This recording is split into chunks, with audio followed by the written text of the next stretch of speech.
அருமையானவர்களே, எப்படி இருக்கீங்க? சந்தோஷமாக இருக்கீங்களா? நிச்சயமாக நீங்கள் சந்தோஷமாக, விடுதலையாக, ஆசீர்வாதமாக இருப்பீங்கன்னு சொல்லி விசுவாசிக்கின்றேன். ஆண்டவருக்குள்ளே உங்களை வாழ்த்துகின்றேன். ஆண்டவர் உங்களை ஆசீர்வதித்து நடத்துவதற்கு உண்மையுள்ளவராய் இருக்கிறார்.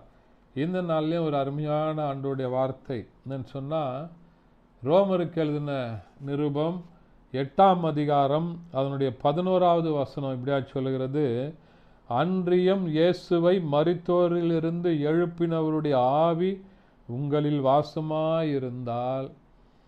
கிறிஸ்துவை மரித்தோரிலிருந்து எழுப்பினவர் சாவுக்கேதுவான உங்களுடைய சரீரங்களையும் உயிர்ப்பிக்க உண்மையுள்ளவராயிருக்கிறார் என்று சொல்லுகிறார். அல்லேலூயா! இந்த வசனங்களை நீங்கள் விசுவாசிக்கும் போது ஆண்டவர் உங்களுக்குள்ள ஒரு அற்புதங்களை செய்கிறார். இயேசுவை மரித்தோரிலிருந்து எழுப்பினவருடைய ஆவி உங்களிலே வாசமாய் இருந்தால், கிறிஸ்துவை மரித்தோரிலிருந்து எழுப்பினவர் உங்களிலும் வாசமாயிருக்கிற தம்முடைய ஆவியை சாவுக்கேதுவான உங்களுடைய சரீரங்களை உயிர்ப்பிக்க வல்லமையுடையவராயிருக்கிறார். இயேசு கிறிஸ்துவுடைய உயிர்த்தெழுதலை நீங்கள் விசுவாசிக்கும் போது அதே உயிர்த்தெழுதலின் வல்லமை உங்களுடைய சரீரத்துக்குள்ள ஒரு அற்புதத்தை செய்யும் என்று சொல்லி ஆண்டவருடைய வசனம் சொல்லுகிறது. சாவுக்கேதுவான நம்முடைய சரீரத்தை ஆண்டவர் உயிர்ப்பிக்க உண்மையுள்ளவராய் இருக்கிறார்.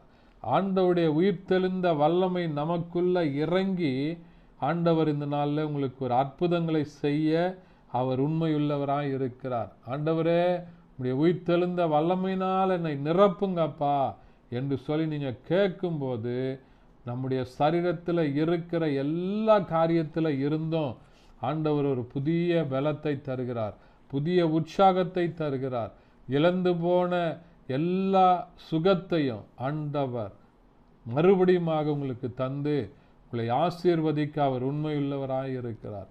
எதெல்லாம் சரீரத்தில் நீங்கள் இழந்து போய் காணப்படுகிறீங்களோ அதெல்லாத்தையும் ஆண்டவர் உங்களுக்கு உயிர்ப்பிக்க உண்மையுள்ளவராய் இருக்கிறார்.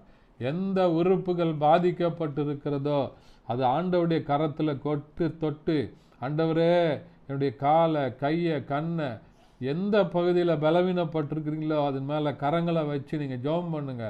ஆண்டவரே, உடைய உயிர்த்தெழுந்த வல்லமை என்னுடைய சரீரத்தில் இறங்கி ஒரு அற்புதங்களை செய்யுங்கப்பா அப்படின்னு சொல்லி நீங்கள் இந்த நாளில் கேளுங்க. சாவுக்கேதுவான உங்களுடைய சரீரங்களை உயிர்ப்பிப்பேன்னு சொல்லியிருக்கீங்களே அப்படின்னு சொல்லி நீங்கள் விசுவாசத்தோடு கூட கேட்கும்போது ஆண்டவர் உங்களுக்கு ஒரு அற்புதத்தை செய்து உங்களை ஆசீர்வதிக்க உண்மையுள்ளவராய் இருக்கிறார். ஜெபிக்கலாமா? பரிசுத்த பிதாவே, மை துதிக்கிறோம், மை ஸ்தோத்தரிக்கிறோம். ஆண்டவரே, உம்முடைய நாமத்தை மகிமைப்படுத்துகிறப்பா. இந்த நாளில் கேட்ட வசனத்தின்படி ஆண்டவருடைய உயிர்த்தெழுந்த வல்லமை இந்த வசனத்தை கேட்கிற ஒவ்வொருடைய சரீரங்களுக்குள்ளாக இறங்கி சாவுக்கேதுவான காரியங்களிலிருந்து விடுதலை உண்டாவதாக. பலவீனங்களை அகற்றி போடுவீராக, பலப்படுத்துங்க. ஆண்டவரே, சரீரத்தில் புதிய உற்சாகம், புதிய வல்லமை, புதிய பலத்தை தருவீராக. இயேசுவின் நாமத்தில் பிதாவே, ஆமென். தேங்க்யூ. God bless you.